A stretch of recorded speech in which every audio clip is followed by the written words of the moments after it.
What is going on, YouTube? So today I'm gonna walk through the production of my song Keep Your Time. This is one of my favorite songs that I've ever made, honestly. So this is my first original song with vocals, coming from my pop punk band into this sort of pop alternative trap kind of space. It was a lot of fun, but it was also kind of challenging because it was how do I create something that sort of is true to my pop punk roots while also having these newer elements of trap / EDM stuff. So funny story, originally this was actually going to be a remix of a song between me and Sandlot, my buddy Frankie. So we created this song in New York, and I realized that it made a lot more sense for it to be his remix because it was very EDM influenced and a lot of his production style, maybe not so much mine. So I decided to give it to him as a remix, and I was going to make my own version of the song basically and have that be the original. So that just to give you an idea of the backstory. Let me go ahead and play the song. I'll play a minute and a half, just the ending kind of the song to give you guys an idea. I took a shot, we caught our breath, you brushed me off for summer left. No, the timing was never perfect, but was trying for better, worth it. I distraction, you relief.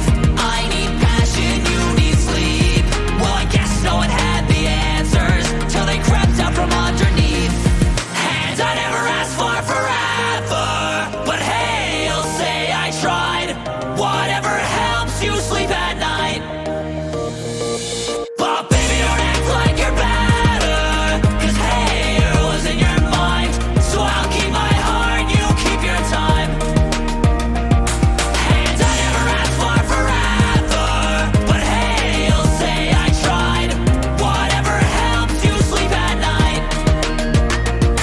But baby, don't act like you're better, 'cause hey, it was in your mind. So I'll keep my heart, you keep your time.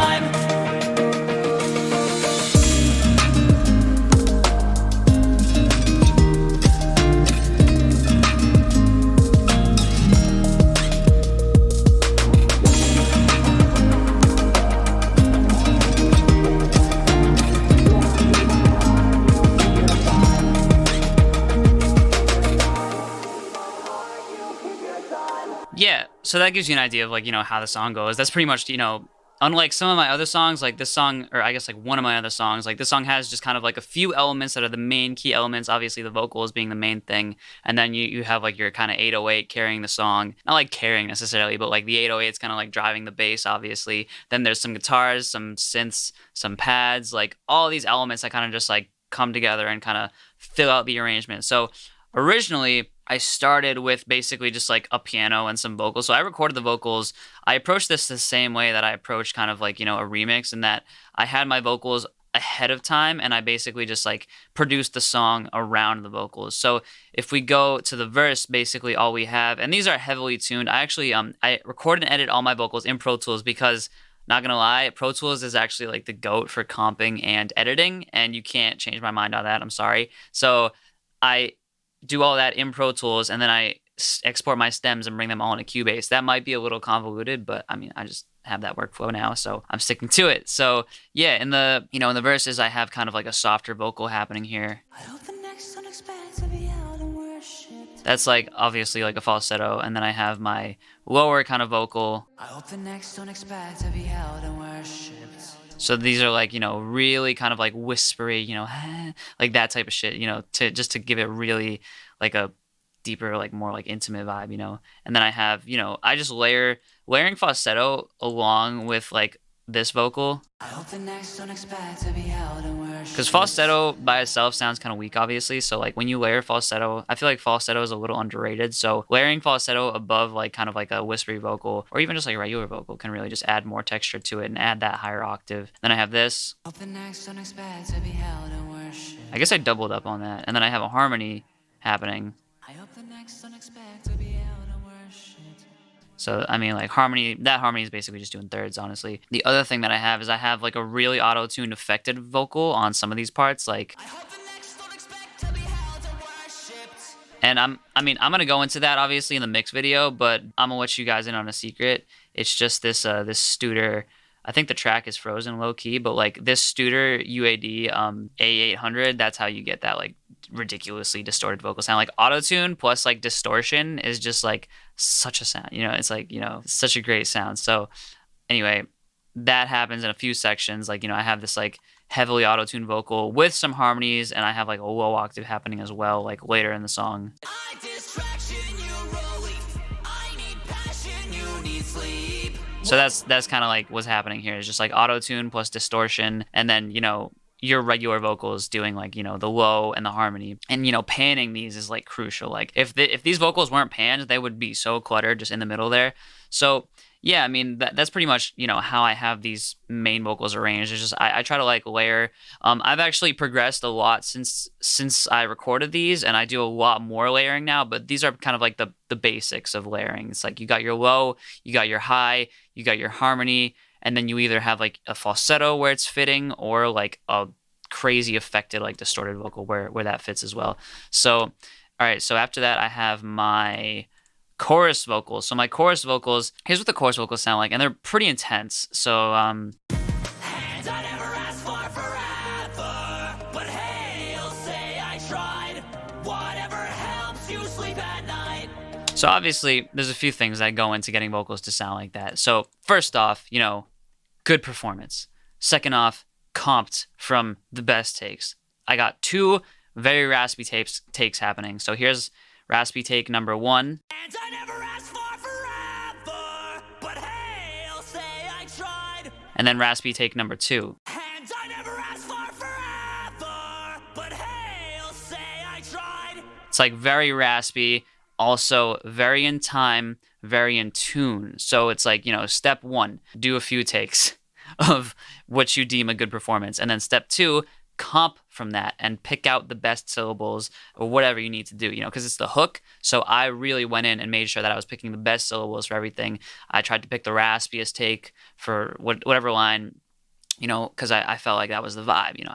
That's like, I'm trying to go for that as like this sort of like emo trap situation. Like I really love the raspy sound, especially when I layer things together. So after I comp those vocals together, you got to get them in time, because you're working with like, you know, multiple vocals here. If you zoom in, you'll see everything's in time. So like in Pro Tools, I kind of just like made everything as in time as possible. And you could use plugins like Vocal and Revoice Pro for this. I did it by hand because sometimes I just feel a little bit safer doing that, because, you know, sometimes the algorithm in Revoice Pro can some sort of mangle things. But like, I mean, I probably would do it with Revoice Pro, because now that I think of it, the algorithm doesn't even mangle it that bad.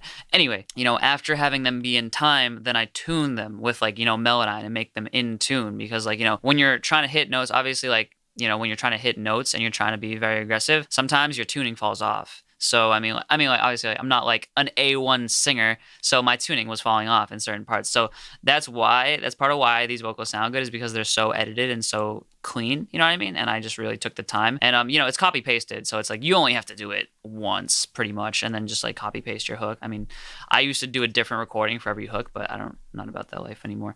So when you put these together and pan them a little bit to the left and a little bit to the right, you got 2 really raspy, really tight vocals. And then watch what happens when you put them together. And I never asked for forever, but hey, you'll say I tried. Whatever helps you sleep at night. It's cool. It sounds good. It sounds like it has that sort of like doubled feel, and, you know, it's really nice and it's tight. And, you know, there's no one vocal in the center other than like the low octave. It's just, you got those like 2 mains a little bit spread out to the left and a little bit to the right. And then you got your low, which is just doing a low octave. And I never asked for forever. It's still pretty aggressive sounding. So like, let's stack these 3 together. And I never asked for forever, but hey, you'll say I tried. Already, it's like, okay, it's starting to get there in terms of being like beefed up. And then here's the thing that, you know, I believe a big part of how, like, why this vocal sounds so like, you know, chordal and harmonic is because I stacked not 1 but 2 harmonies. I have 2 harmony lines, and this isn't always gonna work because, you know, I write my harmonies. It depends on your top line. If your top line is moving around from like, you know, if your top line is moving around all over the octave and it's doing all kinds of shit, it's going to be hard to write 2 different harmonies, because you're going to get tripped up with like using what notes make sense in certain cases. But in this case, I was only using a handful of notes. I think I was using like probably like 6 notes overall. And as a result, I was able to write harmonies that complemented not only the melody, but the chord changes happening underneath the melody. So here's the first harmony. And I never asked for forever, but hey, you'll say I tried. Whatever helps you sleep at night. So it's not just thirds. It's like you have thirds in there. You have kind of like the root note and the fifth. Like if you're trying to write harmonies, like the root note and the fifth are sometimes a safe bet just because of the fact that those kind of notes fit in on top of, you know, regardless of what chord is underneath it in a lot of cases. Now, when we stack those, like, you know, that together with these harmonies, you get... Hands I never asked for forever, but hey, you'll say I tried. Whatever helps you sleep at night. Already, it's like, you know, now it's like, you know, 80% there. And then, so here's that extra 20%. It's another harmony. It's another lower harmony. So check this one out. And I never asked for forever, but hey, you'll say I tried. Whatever helps you sleep at night.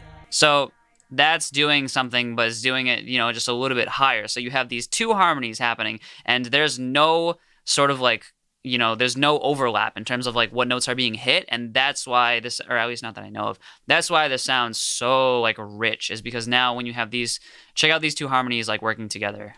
And I never asked for forever, but hey, you'll say I tried. Whatever helps you sleep at night. See, like you see how this one is just holding the 5 or the 5th scale degree. Whatever helps you sleep at night. Oh no, that's the do. Yeah, that makes way more sense. That's the root. So it's just holding the root. Whatever helps you sleep at night. And then this one's doing... Whatever helps you sleep at night. So that's the 5. So these are kind of moving, but they're also like, I guess you would call these like kind of like drone note. I don't know if they're drones or they're like kind of like pad tone. There's definitely a term for it. This has been a thing, you know, since like, you know, classical music. But now when you put it all together, it's like... Whatever helps you sleep at night. There might be a little bit of overlap. I might have heard it, but like, you know, overall, like it's pretty clean. So now when you put these, you know, you got your two main vocals that are kind of right there, a little bit to the side, your rough vocals. That's where a lot of the rasp comes from, is from those higher vocals. And the rasp is a texture that blends into the vocals as a whole and creates a texture. Like I could have told you that all 5 vocals are raspy and you wouldn't know, because the rasp is coming from one vocal and it just blends into the sound as a whole. So, you know, you only really need like, you know, some of your vocals to be raspy to actually get that texture in the vocals overall. And then here's what it sounds like all together. And I never asked for forever, but hey, you'll say I tried. Whatever helps you sleep at night. It's 5 vocals. And, you know, I was talking to my mastering engineer, like, I think we mastered this song live. And I was talking to him, and, you know, he was like, how many vocal layers are there? And it's just 5. It's just 5. And, you know, I have like a few vocal effects on there. But because of how it's layered, because I have that low octave, those 2 in the center, and then I have 2 layers of harmonies that are different notes completely, you can really create that illusion of just like a choir. And it's like just 5 vocals, you know what I mean? That's it. That's the vocal breakdown of, as far as like the arrangement here. It's just like, you know, you don't have to do much if you are thoughtful with your kind of like arrangement and how you're actually like structuring out your vocal lines and your harmonies and all that stuff. You just have to be mindful of like the musical options, as well as like kind of like the textures that are kind of like available to you in your vocal palette or whatever. So anyway, moving on from that. And I never asked for forever, but hey, you'll say... That's pretty much it for vocals. So I guess I'll talk about guitars now. So I have a few different guitars happening. Like I have a clean guitar in the verse that's basically just a clean guitar playing the chords with a delay.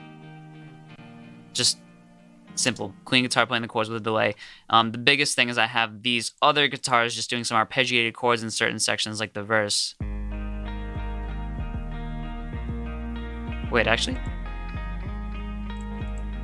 Oh, okay, so the left one is an octave down. I mean, again, this is my style of composition, as I do a lot of like root 5th stuff, because that's the most like, you know, I don't really know how to describe it. It's the most like epic sound. It's just like root 5th, everything root 5th with like a, you know, really poppy chord progression underneath. That's my whole style right there in a nutshell. So I have my like, you know, bass note going to the root of the 5th over here, you know, following the chord progression to the left, an octave down, and I got it to the right, an octave up. So when you hear it in the arrangement, Get ready to fight. I stood to reign right by your side. But success was the higher ground, yeah. yeah, and then I have it again in the chorus.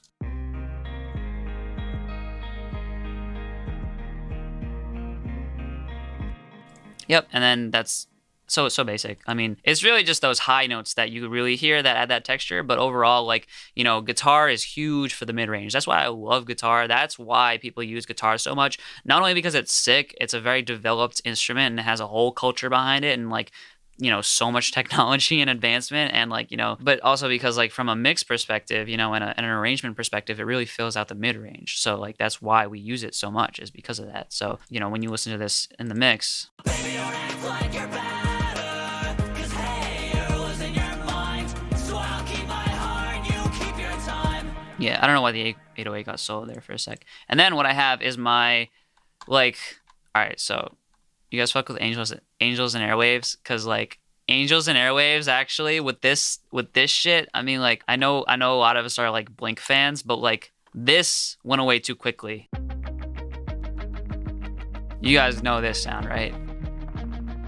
Because this was a huge, I mean, a lot of bands do this shit, but like that palm muted like delay, like that's like, I just love that. I love that sound. Like, and that's, you know, I got that from like that sort of like beginning of Angels and Airwaves, like, you know, Tom or whoever played guitar on that shit, like he did that all the time. And so I was just like, bro, that works really well because it's so percussive. So it doesn't like drag and bleed into other shit, and like the sound is kind of like percussive and plucky. It's similar to like pluck sounds in EDM, right? So like because it's so percussive and plucky, and when you put delay on it, it just like adds like this like rhythmic texture to it. It's like a rhythmic texture that has like a lot of like harmony and like, you know, just like movement and melody to it as well. So when you listen to it, it's just like sauce, you know. Oh, baby, don't act like you're better, 'cause Yeah, and then just delay on it, so that's it. And then I have one section of the song that has electric bass. Root notes, sliding around, distortion, grungy as hell. It's like the strings were like 2 years old. Like it's like such a gross sound. Like I almost re-recorded it, but I was like, why? It's just like gross, and I like it the way it is. So that's literally just it. I mean, like I'll talk about it in the mix video, but like, I hope you get every check, baby, you don't deserve it. yeah, it's exactly that. So other than that, I do have these other chords. Let me actually just make one of these active so I can show you guys. A big thing that's filling up the mid range other than the guitars is these like kind of chords.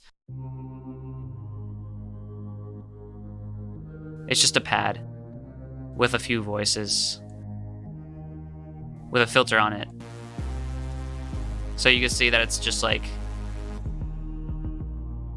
it's basically like, you know, saw waves or square waves or whatever acid waves, and that just have like a filter on them so that it's just the mid range. And these were huge for like getting the mid range to sound full enough, because like, you know, they really fill in that sort of like 100 to like 200 hertz or 300 hertz like really well. And that area is crucial to getting your mix to sound good, like in the car, on, you know, other systems, and just general. So like, you know, having something to like really carry that mid-range was crucial, and this synth really did it. So yeah, that was huge. And I have it here. I have also like, you know, I printed this because at the time my computer wasn't the computer I have now, so I had to like, you know, I guess print it, literally, not even freeze it, like print it, you know. So now I'm gonna bypass this one and show you guys the fifth and the fifth high. I feel like I'm on like the swampy swamplands right now. Yeah, I'm in like pop swamp Lord of the Rings territory when I play these. and then these come with a lot of sub too, so I did have to like cut out the sub because the 808 had the sub, and I noticed that my mix had a lot of sub nonsense happening. So side tangent, that's for the mix video. And then I have this other sound that's just this ominous, like, this was cool too. This is just like one of those ominous sounds that just adds a little more like texture to that stuff underneath. It only comes up in like the second chorus, I want to say, but like it adds a little bit of top end texture to these bass movements, and that's kind of why I chose it. I never asked for forever, but hey, you'll say I tried. Yeah, and then I have a few different sounds, like some chorus swells, it looks like. So that stuff is just like filtered. Let me unfreeze it real quick. Okay, so here I have Sylenth. If you aren't hip to Sylenth, it is the greatest for getting those like sort of like Avicii type synths, you know what I mean? And it's just really like, oh, there it is. Yeah. It just has like an LFO on it. So that's kind of how you get that sound, is this like, it's a square wave. So yeah, that's what it sounds like as a sine wave. That's what it sounds like as like a pulse. And it has a phaser on it. So that's how you get it to sound kind of like, yeah, the phaser is what gives it that kind of like movement, like almost like a filter, you know what I mean? So yeah, man, all you need is just like a couple of like, I guess that's a saw wave combined with a square wave on this side, a little bit of white noise to the top end, and another square wave. So that's kind of, you know, all it takes. Silent one, highly recommend for any sound that's like that. And then I got my riff. So I have a couple. So this riff, actually, fun fact, and I actually skipped over the nylon string guitar, but I actually wrote. So I'm gonna actually hop over to the nylon string guitar real quick. So I wrote this on the nylon string guitar originally, and if you hear the first version of the song, you'll hear the nylon string guitar like being.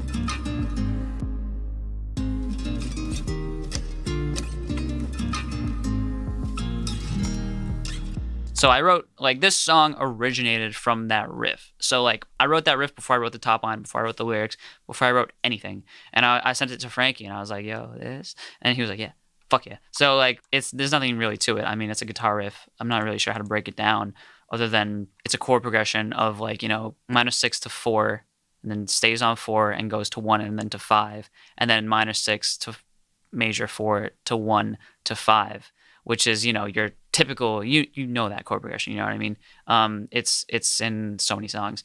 So it was a little complicated, actually. Like, I overcomplicated it, and in one of the versions, and made it kind of like, you know, have too much movement to it.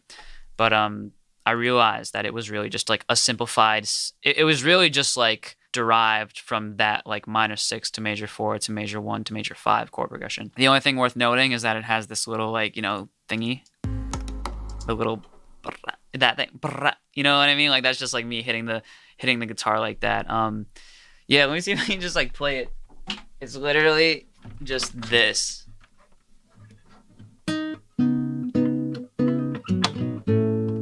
So it's like, yeah. So it's just like me hitting it like, yeah. So that's how I got that sound.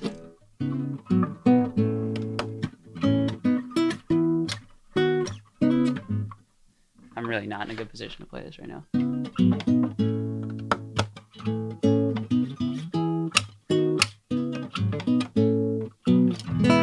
And then that wasn't it originally. It was like this like dominant like 3/4 something. I don't think that's right. Don't quote me on that, but that was there, but it was a little too jazzy for this like pop version of the song, so.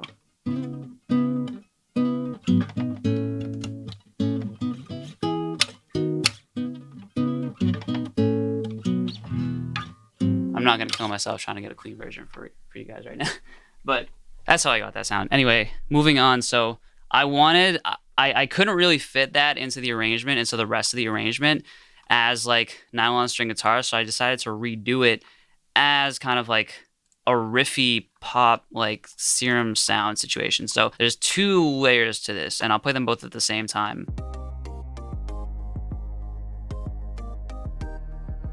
Oh, another thing worth noting, yeah, it's in a half step down, so that's why it's like we feel like we're out of key right now. But yeah, so that's a little bit of a, I don't really know like where that's from, this type of sound, but it's pretty, this one's pretty smooth, you know. It's just like a basic, I don't really know how to describe it. I guess it's like a saw wave mixed with something else, but it definitely has like a couple voices to it. What gives it that percussive sound is this, it's like the riff, but it's percussive, so it's like, it's a pluck, you know what I mean? So pluck plus something a little bit softer gives it that, yeah. So that's how you get that sound, just like a pluck plus like a normal kind of like saw, like almost like patty, but also like tight type of synth. And then I got your classic Marshmellow Bass. Only comes in certain parts of the song. All that is just like this preset plus like a filter that is, you know, has an envelope mapped to it. So like, yeah, so those of you who don't know, like all you gotta do to get your pluck sounds, to get sound plucky, is to map an envelope to the cutoff on a filter Yeah, that's literally all you do. Is you just kind of map this to this, and then it sounds like this. And that's how you get that movement to it. I'm not gonna do it because I don't want to fuck it up, but like that's basically all it takes. Is you see that this envelope is just like it's an EQ, but it's just closing in on the sound really quickly, and that's how you get it to like start with that high attack and then goes down into that sort of like bassier section, like over obviously like a really short amount of time. That's all it is. That's all these pluck sounds are. It's just a filter that's acting on it, letting the high end through and then closing in on it. So like now knowing that, watch this sound.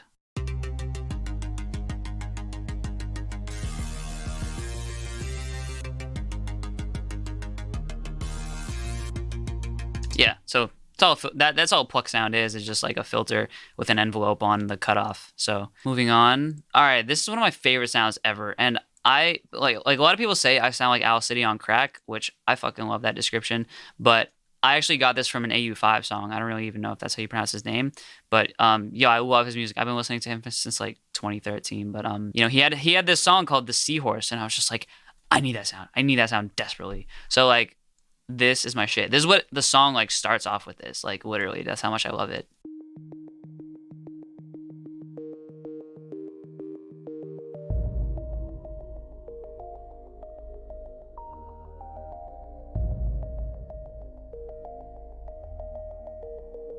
I love that sound so much. It's just like literally, it's just like a couple of sine waves. Oh, it's just got a filter on it basically. Yeah, it's literally just like a sine wave, I think. Yeah, literally just wait, are there no effects on this? How did I get this to sound the way that it sounds? Yeah, it's literally just a sine wave. I mean, like, obviously, like, the notes are really short, and that's why it sounds the way that it sounds, is because the notes are so short. But, like, literally, yeah, it's just like a sine wave with some reverb on it, with, like, mad reverb on it. And, just, like, yeah, couple of notes. That's literally it. So it's, like, that wave plus this wave, which are basically the same, but yeah. Literally just a sine wave with a filter on it. You know, I mean, that makes perfect sense. For some reason, I thought there was more that went into this sound, but it's literally, yeah, literally just a sine wave with a little bit of a... Oh, the volume goes up. That's mad random. I don't even think you can hear that probably because the notes aren't held. That's all that sound is. Sine wave plus a little bit of reverb and delay. That's really where you get that sort of like shit from, is there's a delay on it. But I'm going to talk about that a little bit more in the mix portion. And I obviously did some things like, you know, use a transient shaper to bring out the attack a little bit. But again, I'm going to save that for the mix video. Cool. So after that, I have like this atmosphere sound. And basically it's just kind of like adding some chill, like sinister, cold vibes to it. And it's a preset. There it is. Surprise. I don't keep secrets. That's the preset I used. Anyway. Drums. So I have my 808, and all it is like a crunchy 808. I fucking love this shit. It's literally just like boom. Yeah. You gotta pick a crunchy 808. You can't just have like, you can't just have sub, because if you just have sub and you're trying to make a song like this, it's like no one's gonna hear it because like it's just sub. I mean, people will hear it if they have a sub, you know what I mean? And originally these notes decayed a little bit, but I decided to have them longer, and I like that they're longer because the bass is more consistent and even throughout. So that's what I do. And I have it following the kick drum. The only thing I'll say about this other than that is that, you know, I was a little bit sparing with it. Like I didn't have it happening in every part of the song. Like when the verse picks up, there's no 808. Yep. And then it comes in after. You know, you don't have to put your 808 in the whole song, you know what I mean? So like that's kind of like what I do. All right, cool. So I got my crunchy kick. All I'm gonna say about this, layer your samples. It's that simple.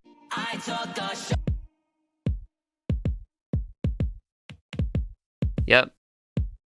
You guys know, like I use the same kick in like 5 of my songs. Like, I'm sorry. I found something that works and I stick with it. I copy all the plugin chains too, sue me. Like I have a sound. I'm like a one-man band, you know what I mean? Bands have their sound. You hear a band and you're just like, oh, that's that drum set. Well, I'm the same way. Like I have like my kick drum, and it's like, you know, I'm thinking like in terms of like I have my sound and I don't see a problem with like just using the same kick samples and shit in various songs, you know, and even giving them away, but don't copy my sound. But also I don't care because there's more to my sound than the samples that I choose. So go ahead, copy my sound. Yeah, just 808 buses, 808 groups, boom drum, which is literally just like a drum with like some reverb on it. Yep. Let's see. Yep. This is like straight out of battery. Just has a filter on it and a fuck ton of reverb. And then I have my other muffled kick. I have like several muffled kicks.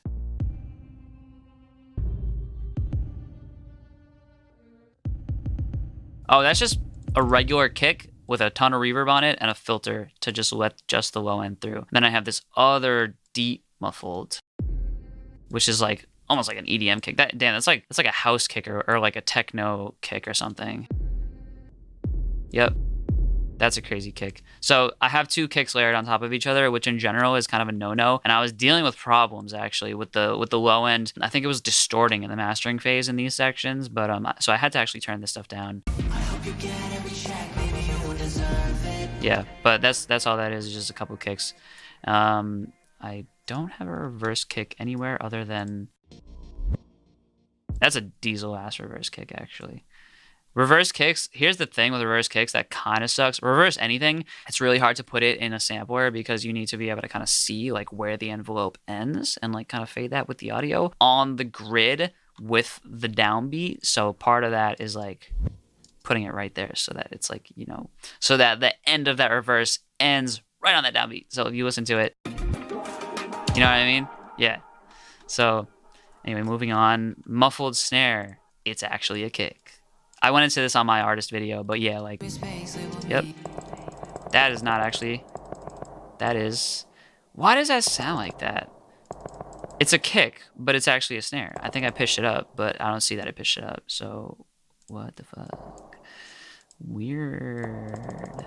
Okay, well, that's a kick. That's all you need to know is that it's a kick, it's not a snare, and you can pitch your kicks up and make them snares and put reverb on them, and they will sound like that. So moving on. Now I have my snare. Yeah, basically what I do is I just layer my snares.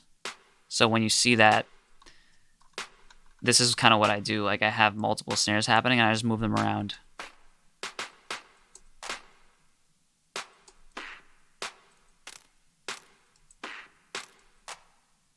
Yeah.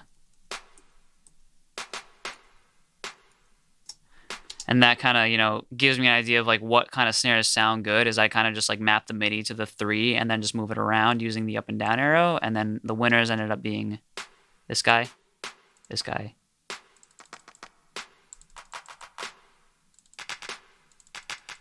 So all those snares together like is layered. And so that's how I get that kind of like snare sound that I get.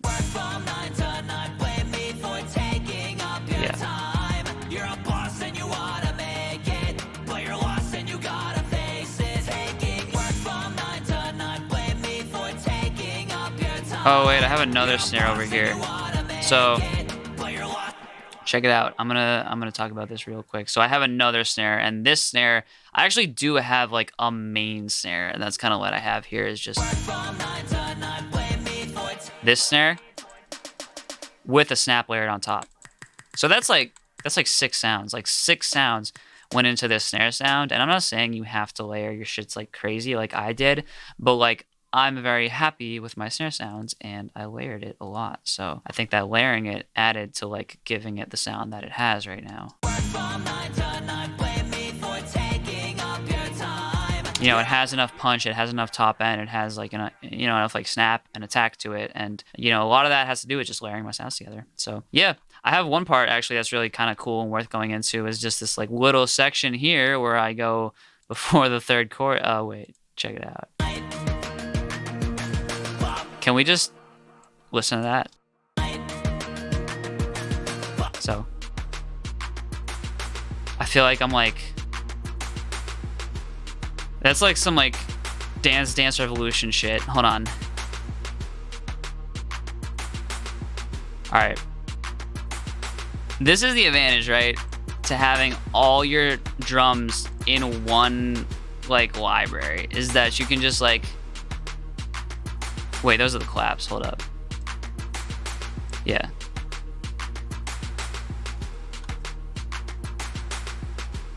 Tell me this alone couldn't be just like a new song that I could just like... You can create these like grooves with snares by just putting like 16 snares like one after the other and have them each playing like a different rhythmic role. So I have like some on the offbeat, some hitting, I have like some claps later on top of that, and I have a snare doing like the main snare on the 3. And like if you analyze it, it's like you got you know, let's look at the MIDI. You got like, you know, this guy, that guy, this guy. Those are all doing kind of the offbeat things. You got a bunch of snares on top of each other doing the main snare on 3 thing. You got some snares, you know, hitting those notes towards the end there. So it's like...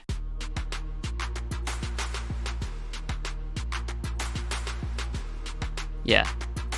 And this part only comes in once in the song, but like it just hits so right. And then you got your claps, which are just like super reverby, like, you know, big claps. Yeah, so the thing with claps is that all there is to it is just reverb and hard panning. And that's how you get your claps to be just like sick and spread out. It's just like, you know, different clap samples and pan them. That's it. That's all I'm going to say. One thing that I almost forgot to mention is that I had this like one space in the song where I really needed something like melodic to like fit in there. And I had this tag that I developed earlier in the like production/writing process that, you know, I didn't really feel like fit in the song overall, but like here's the space, and then I'm gonna play the part, and I'm gonna turn it up so you can hear it. Like you do have the claps there, so the claps are mad cool, but like here's what I actually settled on, and it's low in the mix too, so it's like, you know, but I'm gonna turn it up here so you can hear it. Whatever helps you sleep at night. But baby, don't act like So that's it, turned up louder, and you know, what that is that's just like, you know, a serum patch that I either made or, let me see. Yeah. It's cool. It's just like a serum patch, and it has a little bit of, it has that portamento to it. That's how you know.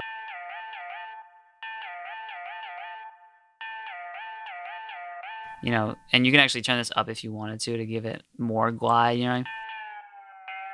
But it actually sounds like kind of sounds like he's had too much to drink. You know, when you turn him up that much. But that's how you get that kind of glidey sound, is by having this portamento thing on. And then yeah, and then I kind of just like wrote that little melody. When it's in the mix, it's a little bit lower in the mix, but you know, it has that reverb and delay on it, and you know, it sounds nice. So here's what it sounds like actually in the mix. whatever helps you sleep at night. But baby, don't act like You know what I mean? It's there, and it's working with the claps to kind of like fill that space and just kind of like keep you entertained, and just like, you know, that space isn't quite annoying anymore for some reason. I don't know. So yeah, that's love that sound. It's a one-timer. It only comes in that one part of the song, but it sounds great, so I'm happy with it. So after that, I got my hats. So I have my main hi-hat is just like this 909 sample I use in all my shit. Where's it at? Yep, that guy.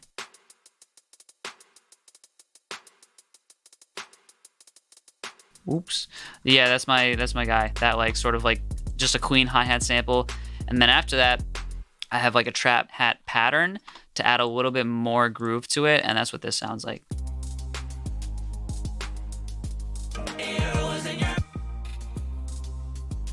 Just like a couple rolls.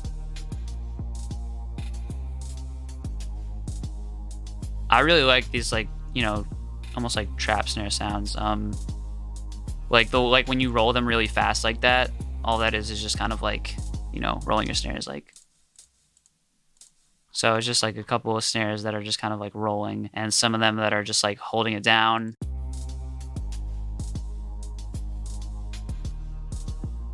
This is the snare. That's like that, like kind of like trappy snare. But if you roll that trappy snare, it kind of just creates such a vibe. So I'm about that. Cool. So those are my extra hi-hats, and those come in kind of like towards the end as well when I got my outro just by themselves.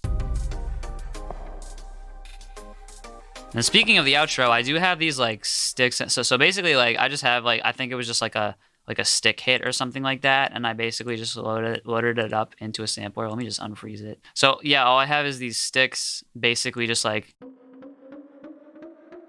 It's one sample, and I just have it loaded up in a battery and just pitched so that I could just like create this, which is very like dissonant and evil sounding, and it really only fits in the end of the song on that outro.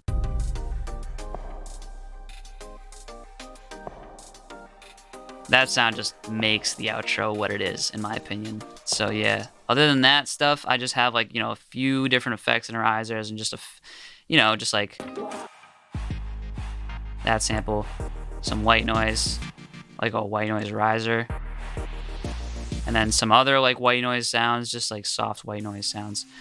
One thing that's actually really worth going into is, you know, that I have this kind of like fluttery snare effect. Hold up.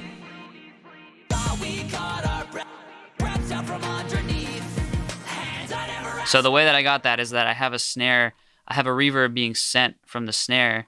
If you look at it, well, I have all my effects like cutting out kind of at that point. The other thing that I have is I have like basically like a reverb. I have it sending. So here's what it sounds like. Let me just play it. Yes, no one had the answers till they crept out from underneath. So what that is I'm sending the snare to the hall reverb for like a split second, and then it sends to the hall reverb for that little bit, and then the hall reverb gets automated up in volume. But aside from that, I have, I have a tremolo that gets activated halfway through that, and the tremolo turns on and just like goes and like flutters and also goes from side to side, I think. Yeah. Yeah, so you see how these kind of like, you know, these two tremolos, I guess there's two hall reverbs, one of them must be shorter, but that's all that's happening. A tremolo is just going in and just like, you know, being activated. The tremolo is automated on, and that's what kind of gives it that like, you know, like tremolo like side to side situation. And then, you know, cut the volume all the way down at the end, and that's how you kind of get that impact on the downbeat of the chorus. And, you know, so automating your effects again is huge. If you self-produce your stuff, you should really play with automating your effects, because like it can really just